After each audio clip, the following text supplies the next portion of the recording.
ada situasi di mana begini, Bung Arya Bima ini mengatakan meskipun ini sesuatu yang baik, tapi ini sesuatu yang sangat sensitif dan sering sekali kemudian berhadapan dengan isu agama. Mbak Aimee Hafid, apakah Anda termasuk kecewa karena kebijakan yang sudah diambil kemudian bisa dibatalkan karena tekanan-tekanan massa? Saya sebetulnya bingung pada orang-orang yang mengkritik itu. Kenapa sih itu dikritik? Itu kan untuk investasi di lokasi-lokasi yang memang secara budaya sudah ada masyarakatnya sudah ratusan tahun tuh minum alkohol dan membuat alkohol sendiri.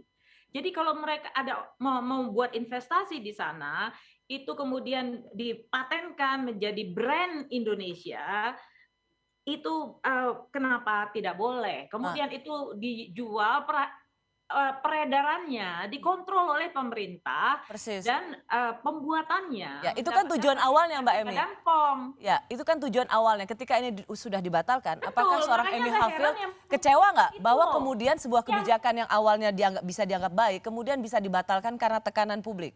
Iya, orang yang justru yang ngomong, yang membawa-bawa agama itu, apa urusannya sih Pak Amin Rais itu soal investasi di NTT? Kenapa harus konsultasi? Ini NTT loh. Kita bicara di mana di situ 90% masyarakatnya bukan Islam. Ngomong apa di sana? Untuk termasuk PKS?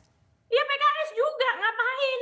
Dan Mas Mardani juga tahu ada PKS kok di NTT itu, dan mereka di sana itu hidup sehari-hari adatnya itu pakai alkohol. Itu merupakan bagian dari budaya mereka, dibikin di rumah-rumah, ya.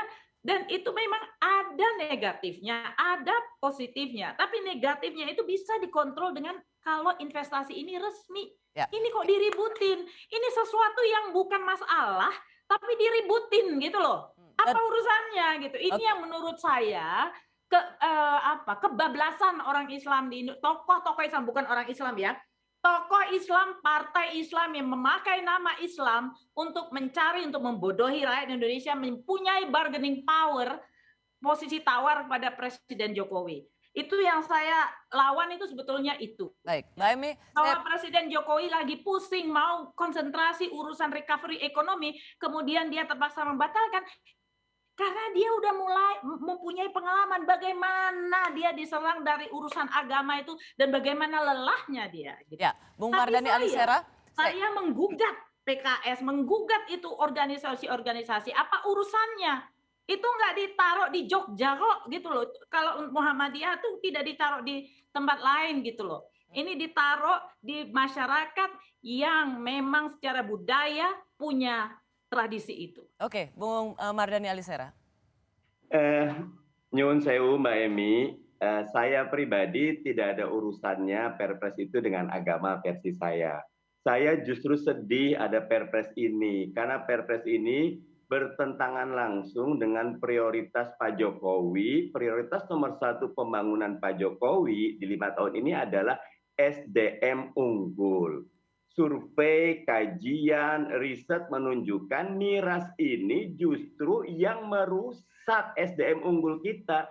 Yang menolak miras bukan cuma orang Islam, Mbak Hafid, Mbak Aimee. Teman-teman di Papua juga punya perda yang melarang minuman keras.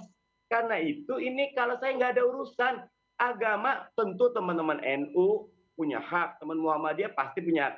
Kalau saya melihat ini Perpres yang merusak. Tadi kalau Rocky bilang man of contradiction, ini lagi-lagi. Rosi, kalau tadi sebutan benci itu quote and unquote spontan. Kalau ini Perpres. Perpresnya itu salah. Seperti juga undang-undangnya salah karena ini turunan undang-undang. Sebenarnya salah dipersepsikan orang seolah-olah Presiden Jokowi, misalnya ada media mengatakan Presiden Jokowi melegalkan minuman keras, seolah-olah sebelumnya tidak legal dan kemudian dilegalkan. Padahal sebenarnya hanya izin investasi dalam negeri. Selama ini kan biasa aja di Jakarta, di tempat-tempat tertentu, bagi mereka yang sudah cukup usianya, di Bali misalnya kan mereka bisa mendapatkan minuman keras. Jadi pabrik bir di Jakarta, pemerintah DKI punya saham. Jadi sesungguhnya tidak apa yang baru dan kemudian menjadi kontroversi dengan Perpres atau lampiran Perpres Presiden Jokowi ini. Kalau saya dua, Rosi. Satu, justru Perpres ini akan mematikan industri yang ada di 4 provinsi. Ketika ada Perpres ini, maka big capital akan masuk, maka pasar akan diambil. Bahkan bukan cuma itu, produknya akan meluber dengan harga yang murah dan itu memancing orang-orang justru mencoba minuman keras dan itu buruk buat pertumbuhan SDM. Coba pikirkan anak-anak kita menjadi addicted karena minum kerasnya ada di mana-mana dan murah. Sekarang saja dengan batasan yang ketat masih banyak yang terjadi. Kita bisa melihat rusaknya bangsa ini karena narkoba dan minuman keras. Itu yang PKS tolak, itu yang PKS lawan. Karena itu PKS mengapresiasi Pak Jokowi mencabut Perpres ini. Tapi banyak, tapi tidak juga sejalan negara, misalnya Inggris yang memproduksi whisky atau Jepang yang memproduksi hibiki dan kemudian generasinya tumbuh menjadi pemabuk dan tidak berkembang. Itu tidak selalu ekuivalen bahwa memang ada generasi yang rusak karena minuman Kalau keras, saya betul. lihat, Tetapi tidak sejalan antara negara Australia misalnya, dia sebagai salah satu tempat yang wine, dia tetap sebagai sumber daya yang unggul. Kalau itu menjadi perdebatan masih bisa didebatkan. Tapi tadi apa yang realitas yang disebutkan oleh seorang Arya Bima adalah selama ini yang dihadapkan adalah dengan agama dan kita mentok ketika itu dihadap-hadapkan dengan agama. Bung Rocky Gerung.